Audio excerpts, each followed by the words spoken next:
Hello guys! Ako nga pala si Inday ni Lola, taga-alaga ng matanda dito sa Hong Kong, isang domestic helper na nag-aalaga na may edad na 83 years old. Sa video na to, ipapakita ko po sa inyo, ginagawa ko is gumawa ako ng content para makapag-upload ng video reels. Dahil sa content creator ako, sinasabay ko siya sa aking trabaho. Naging libangan ko na rin ang pagre-reels sa time na to habang ako'y nagsushoot nang dun sa toilet ang lola ko. Kung kaya, sinulit ko na rin yung pagkakataon na makapag-record ng video. O diba, habang nagtatrabaho ka, gumagawa ka rin ng content. Extra earning na rin ni Inday. Kahit naman hindi ako masyadong kumikita dito sa Reels, okay lang, hindi naman siya hadlang as long as nag-i-enjoy ako. As long as hindi ko rin naman pinabayaan ang aking trabaho.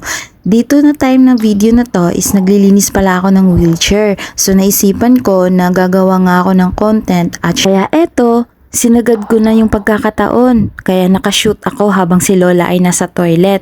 Ang naisipan kong i-content dito is syempre yung magic trick na naman ni Inday. Syempre nadadala ito sa pag-edit. So diba, after mag-shoot, so kailangan talaga na mag-edit ka rin. Dahil sa punto ng video na to is reels lang naman ang gusto ko. Syempre, ang ginagawa ko is high speed ko siya. So, ito na time na naglilinis ako. Kakain talaga ito ng ilang minuto. Kung kaya, ang gagawin ko dito is ibilisan ko yung speed niya.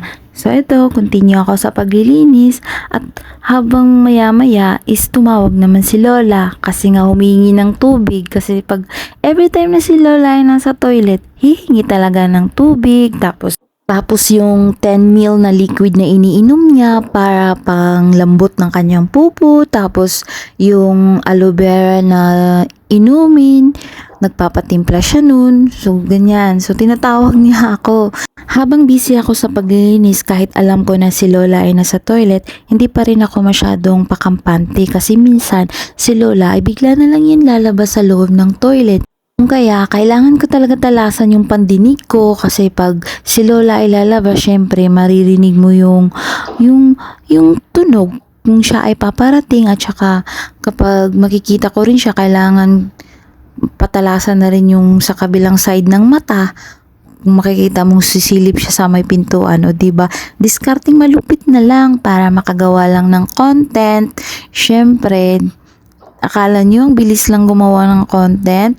Mahirap, kailangan mo mag-shoot, kailangan mo rin mag-edit. Ay, pwede naman walang edit, pero mas maganda pa rin yung may edit konti. Kaya ayun, tinawag na talaga ako ni Lola. Nung tinawag ako ni Lola, humingi ng tubig, talagang tinapos ko muna ang paglilinis ng gulong.